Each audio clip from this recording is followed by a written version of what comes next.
لڑکا دوبارہ کتاب پڑھنے لگا، مگر اب اس کے لیے کتاب پر توجہ دینا مشکل ہو گیا تھا۔ اسے احساس تھا کہ بوڑھا جو کچھ کہہ رہا تھا وہی سچ ہے۔ وہ اٹھا اور بیکری کی طرف چلنے لگا تھا کہ کھانے کے لیے کچھ خرید سکے۔ وہ اسی شش و پنج میں تھا کہ دکاندار کو بتایا یا نہ بتایا کہ بوڑھے نے اس کے بارے میں کیا کہا تھا۔ کبھی کبھی حالات کو اس کی ڈگر پر چھوڑ دینا ہی بہتر ہوتا ہے، اس نے اپنے آپ سے کہا۔ اس نے دکاندار کو کچھ نہ بتانے کا فیصلہ کیا۔ اگر وہ کچھ بتاتا تو شاید دکاندار سب کو چھوڑ کر دوبارہ اپنے خواب کا پیچھا کرنے لگتا، جبکہ اب اس نے حالات سے سمجھوتا کر لیا تھا اور وہ دکاندار کے لیے پریشانی کا سبب نہیں بننا چاہتا تھا۔ اس نے بازار میں چلنا شروع کیا اور تھوڑی دیر بعد صدر دروازے پر پہنچ گیا۔ صدر دروازے کے ساتھ ایک عمارت کی کھڑکی کے سامنے لوگوں کی قطار لگی ہوئی تھی۔ یہ لوگ افریقہ جانے کے لیے ٹکٹ خرید رہے تھے۔ اسے معلوم تھا کہ مصر افریقہ میں ہے۔ میں آپ کی کیا مدد کر سکتا ہوں؟ کھڑکی کے پیچھے بیٹھے ہوئے شخص نے پوچھا۔ شاید کل مجھے آپ کی ضرورت پڑے، لڑکے نے جواب دیا۔ اس نے سوچا کہ وہ صرف ایک بھیڑ بیچ کر افریقہ کا ٹکٹ خرید سکتا تھا۔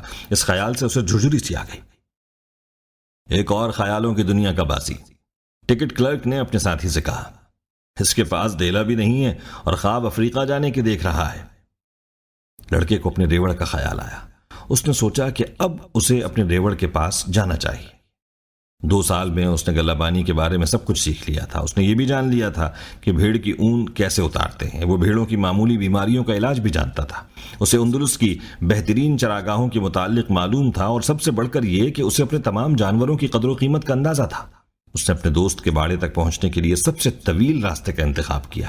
راستے میں وہ چرچ کے پاس سے گزرا تو وہ سیڑھیوں پر چڑھ کر چرچ کے مینار پر چلا گیا، اور یہاں سے وہ افریقہ کے ساحل کو دیکھ سکتا تھا۔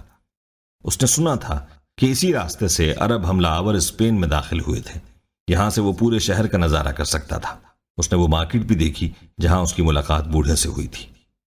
مجھے تمام زندگی افسوس رہے گا کہ میں بوڑھے سے کیوں ملا، اس نے سوچا۔ وہ شہر میں اس لیے آیا تھا کہ بوڑھی خاتون سے اپنے خواب کی تعبیر معلوم کر سکے۔ نہ تو وہ خاتون اور نہ ہی وہ بوڑھا اس کے چرواہا ہونے پر متاثر ہوئے تھے۔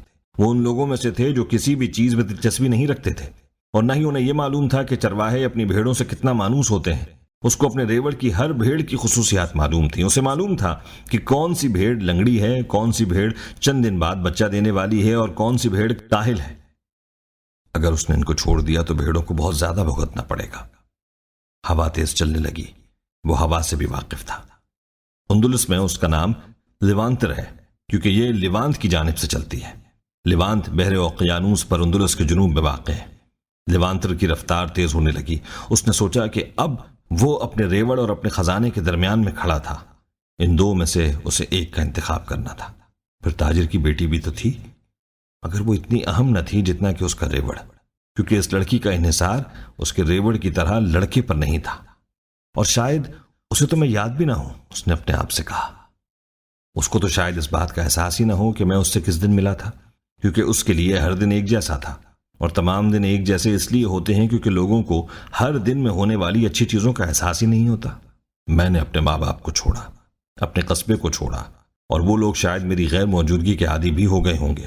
اسی طرح بھیڑیں بھی میری غیر موجودگی کی عادی ہو جائیں گی، اس نے سوچا۔ لیوانتر اور تیز ہو گئی تھی۔ اس کی شدت وہ اپنے چہرے پر محسوس کر سکتا تھا۔ اسی لیوانتر کے ساتھ کبھی عرب فاتح آئے تھے، اور اس کے ہی دوش پر ان لوگوں کے پسینے اور خوابوں کی خوشبو آتی تھی جو اپنے اپنے خزانوں کی تلاش میں صحرا کی جانب روانہ ہوئے تھے۔ اسے ہوا کی آزادی سے حسد ہونے لگا۔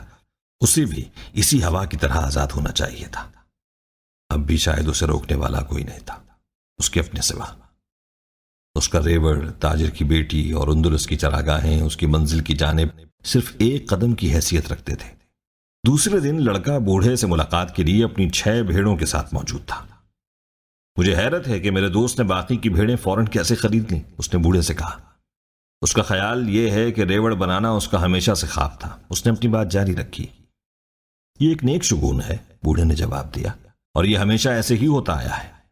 اس کو موافقت کا اصول کہتے ہیں۔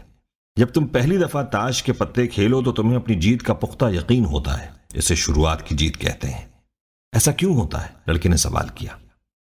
کوئی غیر مرئی طاقت ایسی ہوتی ہے جو چاہتی ہے کہ انسان کو اپنی منزل تک پہنچائے۔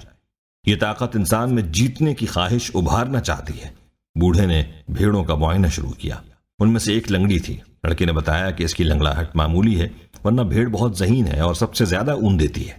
خزانہ کہاں ہے؟ اس نے بوڑھے سے استفسار کیا۔ مصر میں، احرام کے پاس۔ لڑکے کو حیرت ہوئی کہ بوڑھی خاتون نے بھی یہی کچھ کہا تھا، مگر بدلے میں کچھ نہیں لیا تھا۔ خزانے کو ڈھونڈنے کے لیے تمہیں نشانیاں پہچاننا ہوگی، بوڑھے نے کہا۔ خدا نے ہر انسان کے لیے ایک راہ متعین کی ہے، تمہیں اس راہ کو پہچاننے کے لیے صرف نشانیوں کو پہچاننا ہوگا۔